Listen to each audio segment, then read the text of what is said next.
Cada vez es más frecuente que personas que no son celíacas consuman alimentos sin gluten por considerarles supuestamente más saludables. Los menús sin gluten, los alimentos etiquetados, ¿no? Se denomina así sin gluten, y las dietas que no tienen bueno, pues este tipo de producto, hoy en día pues parece que está cada vez más de moda. Vamos a hablar precisamente de ello con nuestra dietista Ana Maté. Muy buenas noches. Buenas noches, Verónica. Bueno, lo primero de todo, ¿qué es el gluten?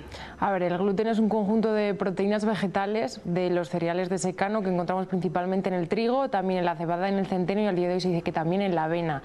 Por tanto, aquellas personas que sean celíacas o intolerantes al gluten, estos alimentos son tóxicos para ello, por tanto los tienen que eliminar de lo que es de su alimentación, siempre y cuando hayan tenido anteriormente realizado una biopsia que les certifique que son intolerantes a esas proteínas de esos cereales. No puede coger sin saber que tiene esa intolerancia a las proteínas y decir, venga, me voy a hacer exento del gluten y no voy a consumir nada que tenga gluten.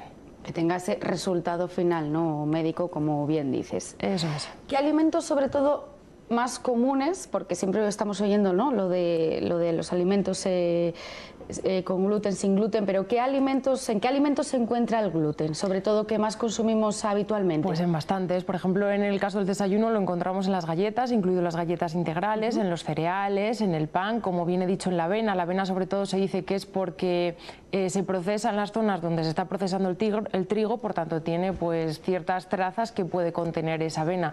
Pero también lo encontramos lo que es en la pasta, en el cuscús, en ciertas salsas y aliños que utilizamos para condimentar los alimentos, y en ciertos embutidos, como es por ejemplo la pechuga de pavo o el jamón de pavo, que tienen ciertas harinas que lo que hacen es ponerlas para que absorban más agua. Entonces hay que tener cuidado y ver muy bien el etiquetado de esos productos y asegurarnos de que no contiene gluten en el caso de que estas personas sean celíacas. No obstante, estos productos también se encuentran que son exentos sin gluten, simplemente tenemos que ver el etiquetado y ver que están excluidos de ello, pero la gente que sea intolerante pues tiene que evitar su consumo.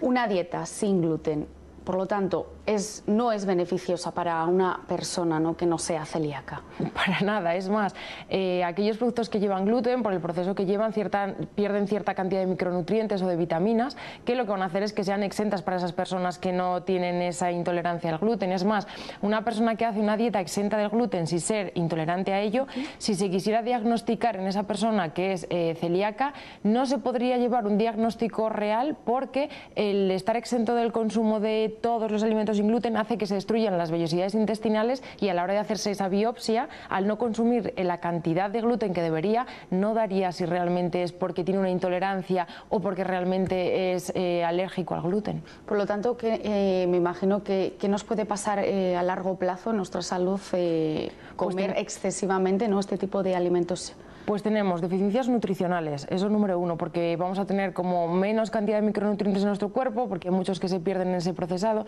A mí me parece algo totalmente innecesario, además es algo que se encarece, porque la venta de productos para personas celíacas sabemos que es muy caro. Una persona que lo tiene que llevar, lo lleva obligatoriamente, no porque le digan que es un estilo de vida saludable, sino que es algo que no le gustaría hacer y lo tiene que hacer pues porque tiene esa patología como tal.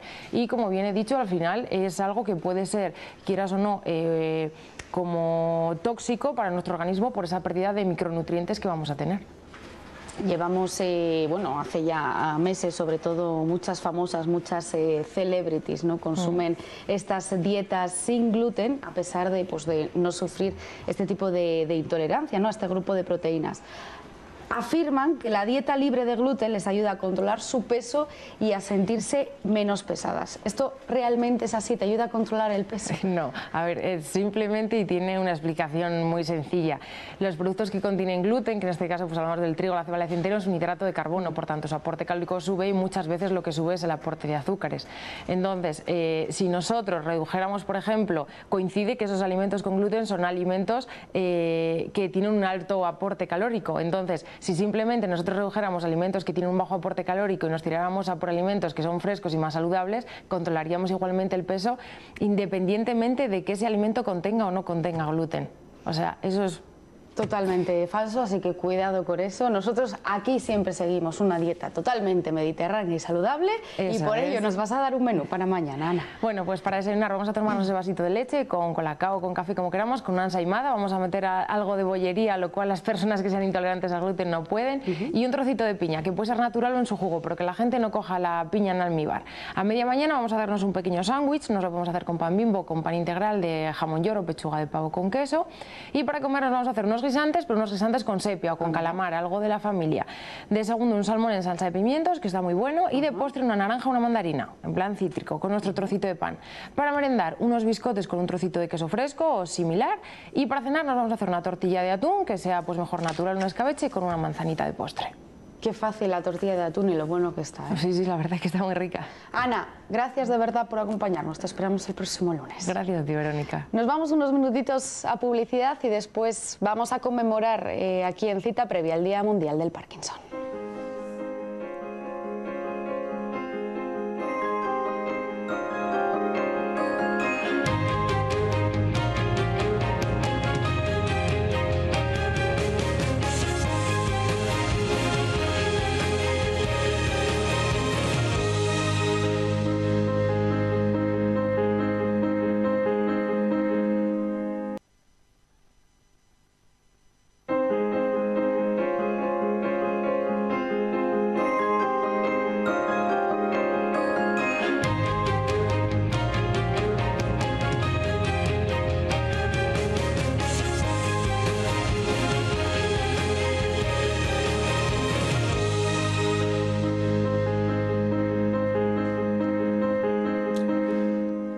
Seguimos aquí con más temas en Cita Previa y hoy se celebra el Día Mundial del Parkinson. Es la segunda enfermedad neurodegenerativa más prevalente en España, o en el mundo, mejor dicho, después del Alzheimer. Se caracteriza por ser progresiva y tener una evolución muy heterogénea. Un día en donde se está desmintiendo sobre todo pues esos mitos, ¿no?, que hay sobre esta enfermedad. Vamos a hablar de ello y para ello estamos con una especialista en trastornos del movimiento, Esther Cubo. Muy buenas noches, ¿qué tal? Buenas noches. También vamos a conocer lo que es esta enfermedad pues de la voz de una de las afectadas, Pepa Alarcia. Muy buenas noches, ¿qué buenas tal? Noches. Y con la presidenta de Parkinson de aquí de Burgos, María Jesús Delgado. Muy buenas noches. Buenas noches. Bueno, vamos a desmentir, son muchos, ¿no?, los mitos que hay sobre esta enfermedad, ¿verdad?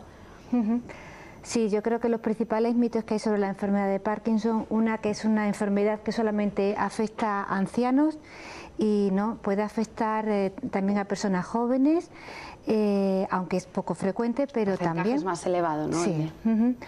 Otro mito que también convendría desmitificar sería que es una enfermedad que se caracteriza por el temblor, pero hay formas que no son tremorígenas. Eso significa que no tiemblan, es decir, existen pacientes con enfermedad de Parkinson que no tiemblan y por el contrario también no toda la persona que tiembla tiene la enfermedad de Parkinson. Y yo creo que otro gran mito que también se ha ido retirando con el paso del tiempo, al principio se consideraba que era una enfermedad que solamente producía signos y síntomas motores, que afectaba solamente la movilidad, pero se ha visto que muchas veces los síntomas no motores, como son los trastornos del ánimo, como la ansiedad, la depresión, afectación de memoria y otros trastornos que ahora se van relacionando, como se llaman trastornos de control de impulsos, pueden afectar y pueden incluso afectar más la calidad de vida de los pacientes que los propios síntomas motores. Hoy en día, ¿ha mejorado la calidad de vida de una persona con Parkinson? Sí, yo pienso que sí. Yo apenas llevo como 3 años diagnosticada y, bueno, aparte de que la asociación es la que me está aupando y arropando mucho, ves que aunque tengas la misma sintomatología en principio y la medicación sea muy similar, a uno le afecte de un modo, a otro de otro. Sabes que va a ir a peor, pero que se va ralentizando también es cierto. Que la cabeza juega mucho en una buena partida, porque si tú tienes un poco de entusiasmo y de animación, como que superas las cosas un poquitín con más energía. Hay días que te derrumbas, yo hay días que voy a la asociación a echar una birria, cansada, desanimada, y cuando te juntas con el grupo como que ya, ¿qué tal tú? Nada más vernos las caras, pues venga, arre, pa'lante. y te animas entre todo el grupo, como que sí, te sirven un poco de impulso y es necesario. Para mí la asociación ha sido la vida.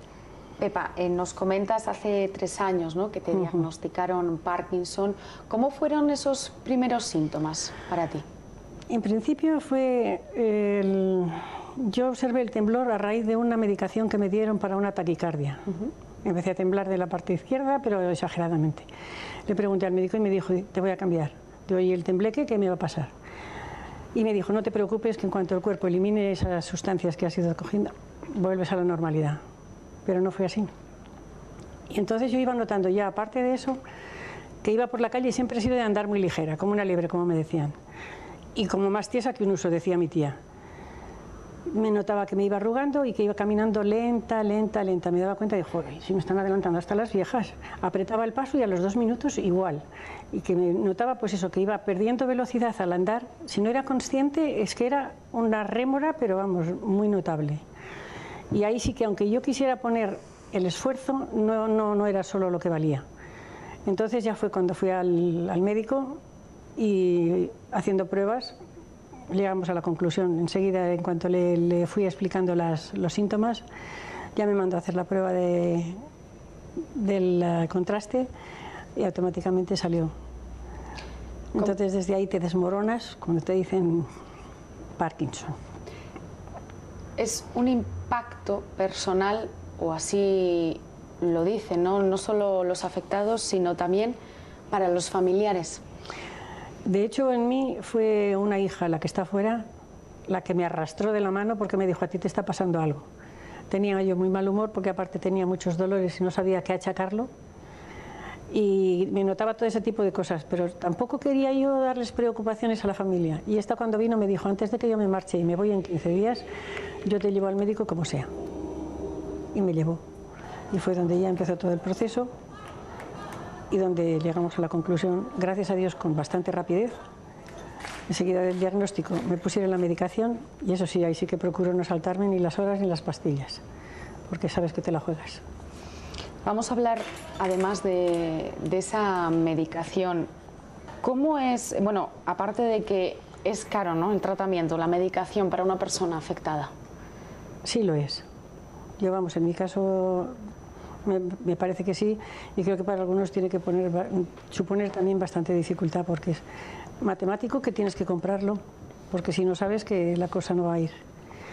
Y después es que está trayendo también dificultades para conseguir algunos medicamentos. No los tienen en las farmacias y nos hacen esperar.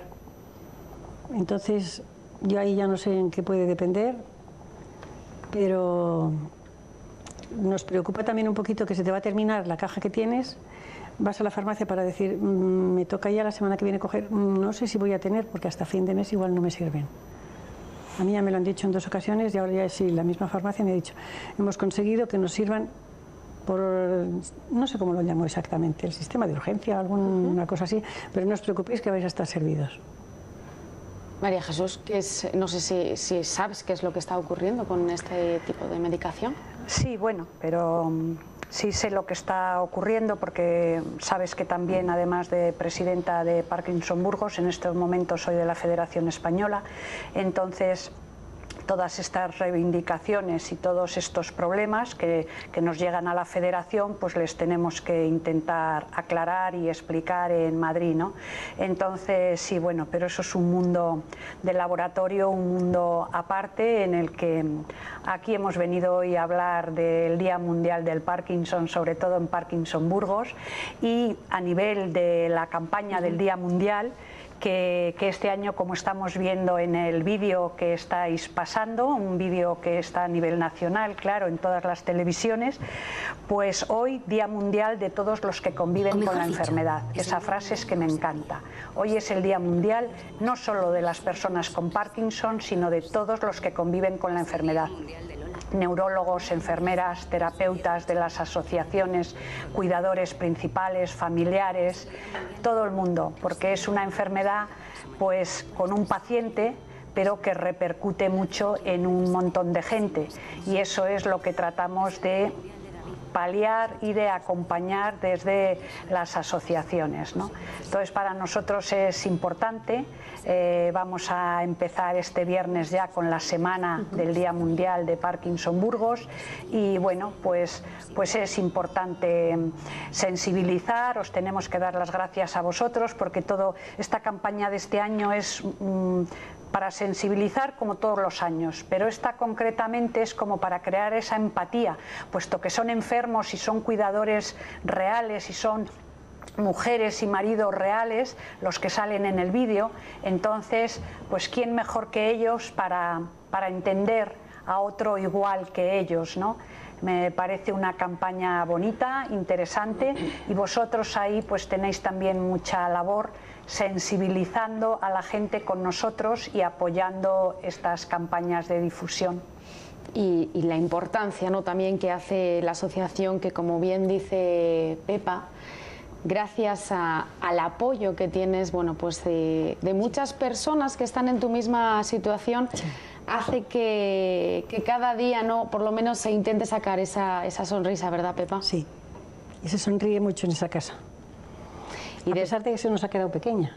Sí. Pero quizás por lo mismo estamos también más apiñados. Desde aquí también, bueno, pues queremos decir, cuesta, ¿no?, también que nos ayuden, y a lo mejor hay mucha gente que nos está viendo que padece Parkinson, y por qué no ir, ¿no?, a la asociación, porque no solo existen los medicamentos, sino que también se hacen muchas terapias. Estábamos viendo también unas imágenes con musicoterapia que os ayuda mucho, ¿no? A mí es una de las clases que más me gusta, porque te lo pasas pipa. De alguna manera también nos obliga a sacar un poco los sentimientos cantando, con ritmo, y te lo pasas bien, la verdad es que sí. Y luego otra de las cosas que... Oh, se me fue. Esto me pasa a menudo cuando estoy nerviosa. Nada, ahí estamos viendo esas imágenes de musicoterapia, que además hay un montón de gente. Hablábamos, sí que me gustaría hablar antes de que os fueseis del tratamiento de los medicamentos.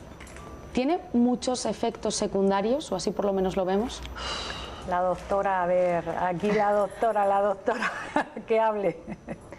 Bueno, vamos a ver, sí que pueden tener efectos secundarios, pero si se toman adecuadamente, y no todos los pacientes tienen que tomar el mismo tipo de medicación porque cada paciente es diferente, se pueden tolerar muy bien, pero sí es cierto que hay veces que los fármacos, dependiendo de la dosis, pueden producir efectos secundarios importantes, pero para ello se tiene que establecer una buena relación entre el paciente, la familia, la enfermera, el neurólogo, y sabiendo el paciente, tiene que conocer el medicamento que toma, tiene que recibir una educación adecuada y notificarlo, y en base a ello pues se pueden hacer cambios terapéuticos ajustados. Bueno, pues seguiremos hablando no solo en este Día Mundial, sino que nos seguiremos acordando en más programas de Cita Previa. Esther, Pepa, María Jesús, gracias de verdad por habernos acompañado. Gracias a vosotros. Vamos a ver ahora una noticia, y es que las familias de niños transexuales están luchando para conseguir que el registro civil les permita cambiar el sexo de sus hijos y no solo el nombre. Ahora el Tribunal Supremo se pone de su parte y va a pedir al Tribunal Constitucional que revise esa norma para que en el DNI de los menores también pues realmente figure su verdadera identidad. Las personas transexuales mayores de edad pueden acudir al registro y modificar su nombre y sexo desde 2007, pero no así los menores, que han tenido que buscar un resquicio legal para variar su denominación. Su lucha es conseguir también el cambio de género. ¿Qué se hace como una medida supletoria? Pues se acude a una norma del registro que te permite hacer el cambio de nombre por uso habitual, pero en esa no cambias la mención del sexo, ¿no? Entonces, las familias están optando por esa otra fórmula, mientras no se legisle para permitirlo de la manera que debería ser, que es con la ley del cambio de la mención del sexo. El problema es que depende de la interpretación de cada juez, aunque en Castilla y León se ha conseguido en los 4 casos presentados. A pesar de ello, no hay legislación al respecto, como ya ocurre en otras comunidades autónomas. Ya nuestros políticos tienen que estar a la altura de las circunstancias y no dejar a los menores y a los adultos en la más absoluta indefensión y de interpretaciones. de cualquier cuestionamiento de cualquier profesional y de cualquier persona por no tener una ley que te ampare. El último cambio de nombre se logró el mes pasado y supone evitar al menor situaciones desagradables en su vida cotidiana. Pedimos el cambio de nombre, lo presentamos el 15 de enero y nos tardó 2 meses, más o menos, y pues eso, recientemente ya nos lo han dado y Sara es feliz. Simplemente pues al ir al médico, al poder coger un avión y al sentirse como ella se siente, al saber que es Sara y que no hay ningún impedimento. María reconoce que los primeros momentos tras conocer la identidad sexual de su hija fueron complejos, pero con información y respaldo ha conseguido el cambio de nombre en 2 meses. El primer momento es muy complicado, además, pues eso, primeramente por el desconocimiento que hay en este tema. Entonces, pues eso, estás asustado, no sabes cómo reaccionar ante esto, pero una vez que te explican y te comentan, pues ya ves las cosas más claras. La Asociación de Familias de Menores Transexuales, Crisalis, nació en 2013 y agrupa a 300 familias en España, 10 en Castilla y León. Ahora su principal reto es conseguir el respaldo del Tribunal Constitucional para que a los menores también se les permita rectificar su verdadero sexo en el registro. Y les hablamos ahora de la hemofilia, una enfermedad hereditaria que se caracteriza por un elevado riesgo de hemorragias, tanto espontáneas como provocadas por traumatismos mínimos. La causa de esta patología es el cromosoma X, por lo que los pacientes hemofílicos suelen ser sobre todo hombres. Vamos a hablar de ello porque este próximo domingo también se celebra su Día Mundial. Y para ello estamos aquí con el vicepresidente de Hemobur, Alberto Blanco. Muy buenas noches. Hola, Verónica, buenas noches. Un hematóloga del Hospital Universitario de Burgos, Covadonga García, buenas noches. Buenas y también noches. vamos a conocer la voz, ¿no?, de una persona hemofílica, David Martín, paciente y miembro de Hemobur. Buenas noches. Muy buenas noches. Bueno, ¿se va conociendo cada vez más esta enfermedad? Sí, nosotros estamos por ello. Desde las asociaciones de hemofilia tratamos de poner a la vista de la sociedad, cada uno desde su ciudad, pues bueno, pues qué es la hemofilia, cómo uno la padece, por qué y cómo uno puede vivir con ella. Entonces nosotros desde las asociaciones pequeñitas pero con mucha ilusión intentamos que la sociedad conozca la patología, pues para que la vea como una enfermedad más con su tratamiento y sobre todo que vea que las personas que la padecen, bueno, pues pueden desarrollar una vida totalmente normal. David, ¿cómo se vive con hemofilia? Bueno, pues como una persona normal. Lo único que tienes una serie de requisitos o condiciones que tienes que ir cumpliendo a diario. ¿Vale? Tienes que adherirte a tu tratamiento, tienes que conocer cómo manejar las posibles incidencias que pueda tener la enfermedad, etcétera, etcétera. Los pacientes que lo sufren, y tú nos lo vas a decir, pues ya convives, ¿no?, con inconvenientes con los que te puedas encontrar a diario. Por ejemplo, ¿con qué problemas se encuentra una persona hemofílica? Pues a ver, puedes, no sé, si tienes un hemartro, si te has dado un golpe o te has hecho un corte. Hay que tener un poquito más de cuidado. Eso, tienes que tener más cuidado. Estoy viendo aquí datos, y es que a escala mundial 1 de cada 1000 personas padece un trastorno de la coagulación y la mayoría permanece sin recibir diagnóstico ni tratamiento. Unos datos, bueno, muy fuertes, ¿no, Covadonga? Es que yo te puedo decir que trastorno de la coagulación no solo es hemofilia, ¿vale? Hay muchos trastornos de la coagulación. Lo comentábamos antes con la doctora Covadonga, que no solo está la hemofilia en el tema de coagulación.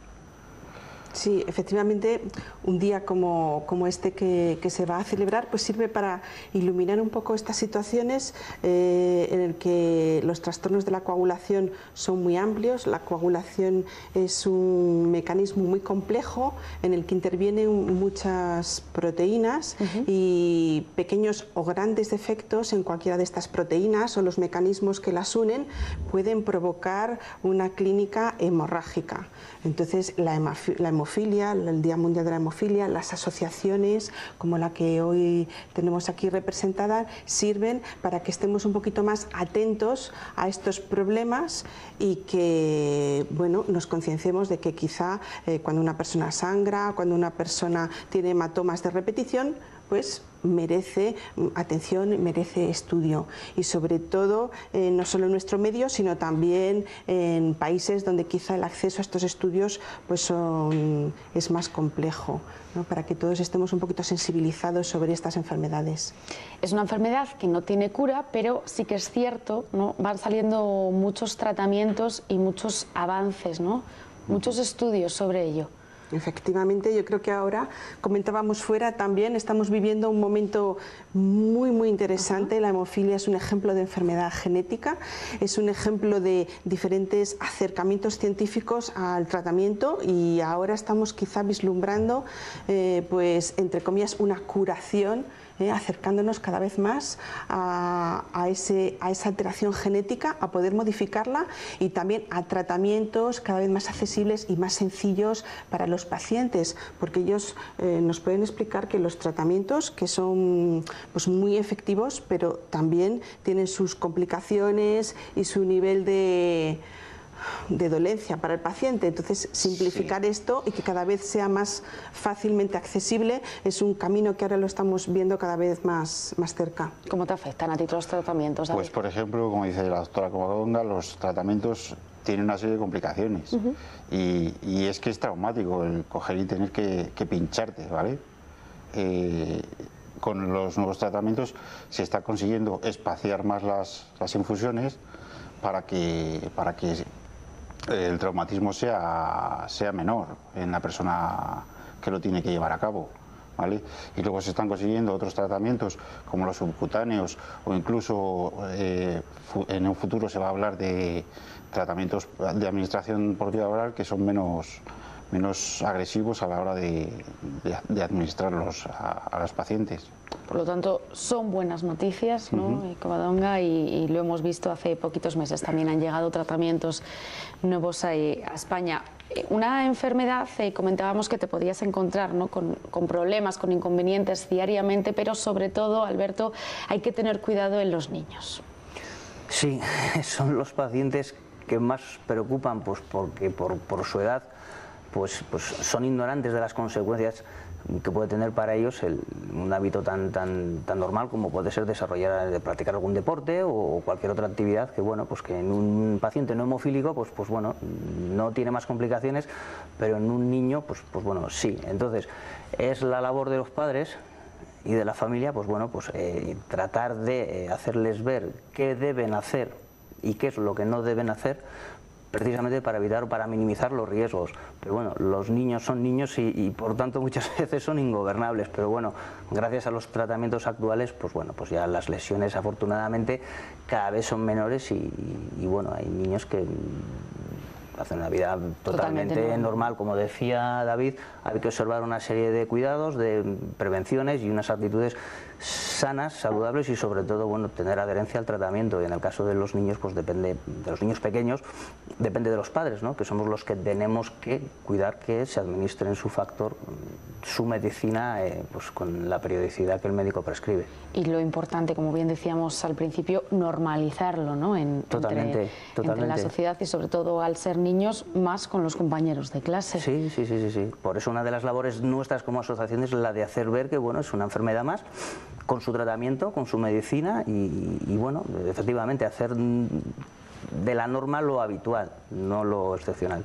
David, desde tu experiencia, ¿qué consejos podrías dar a los padres? Que no sobreprotejan a los críos, ¿vale? Que les dejen experimentar lo que es tener un episodio hemorrágico y cómo manejarlo, ¿vale? Para ser más independientes y sobre todo eso, que inculquen a sus hijos la adherencia al tratamiento para tener una autonomía el día de mañana. A lo mejor es el error, ¿no? A veces que se comete, ¿no? Sí, que tengan autonomía ellos mismos. Este próximo domingo se celebra, como bien decíamos, el Día Mundial, pero la asociación de aquí de Hemobur, de Hemofilia de Burgos, Alberto, va a tener Bueno, pues muchas actividades concentradas sobre todo en un fin de semana dentro de un par de meses todavía. Sí, eso es. Como has dicho, el día 17 de abril se celebra el Día Mundial, pero con independencia de todas las celebraciones que se puedan realizar, nosotros en EMOBUR cada año pues, nos gusta celebrarlo de una forma un tanto particular, ¿no? Para dar realce a ese día, para poner a la vista de la sociedad la más cercana, que es la burgalesa, pues bueno, la enfermedad, ¿no? Entonces, este año hemos decidido celebrarlo gestionando u organizando una obra teatral. Por motivos de disponibilidad de espacios y de disponibilidad de la propia compañía que la va a representar, bueno, pues hemos decidido trasladar esos actos al fin de semana del 18 y 19 de junio. ¿Vale? Entonces, el acto principal se puede decir que es la representación de la obra de teatro Lazarillo de Tormes por parte de la compañía de teatro El Duende de Lerma en el teatro principal el domingo por la tarde, a las 8 de la tarde, domingo día 19 bueno, de junio. Son actividades o eventos que vamos a seguir hablando según se acerque la fecha. Covadonga, ¿hay esperanzas de que esta enfermedad pueda llegar a tener cura? Bueno, yo creo que casi podemos decir que sí. Quizá todavía nos falten tiempo, estemos hablando de unos años, pero las terapias génicas con todos los problemas y con todos la complejidad que tiene, está avanzando. En la hemofilia B, en la hemofilia en el que falta el factor 9 de la coagulación, ya se dispone de vehículos para introducir el gen defectuoso y que las células puedan fabricar factor a unos niveles en los que, si no son absolutamente normales, podemos decir que la hemofilia grave puede convertirse en una hemofilia moderada o leve, y eso ya cambia drásticamente el panorama de estos pacientes y el tratamiento de estos pacientes. Entonces esto está ya ocurriendo en fases incipientes y yo creo que muy pronto va a estar disponible para muchos pacientes. Y en la hemofilia A quizá nos queda más tiempo, pero también se está investigando muchísimo en este sentido. Bueno, pues esperemos dar esa buena noticia aquí en este programa de salud y no muy tarde. Ojalá. Alberto, Covadonga, David, gracias de verdad por habernos una última cosita, sí, porque se nos olvida que el sábado, a raíz de los contactos que tenemos con el Centro de Estética Sintiendo Mariposas, han organizado un maratón solidario en favor de nuestra asociación, ¿vale? Tú vas, te pintas las uñas y la recaudación va para los fines de la asociación. Bueno, pues ahí queda hecho y a echar una mano. Gracias de verdad por habernos acompañado. A vosotros, gracias. Y con vosotros pues nos despedimos ya de este programa de salud. Yo les espero el próximo lunes con más cita previa, pero mañana 8 Magazine a partir de las 10 de la noche. Gracias por acompañarnos. Chao. Existen dos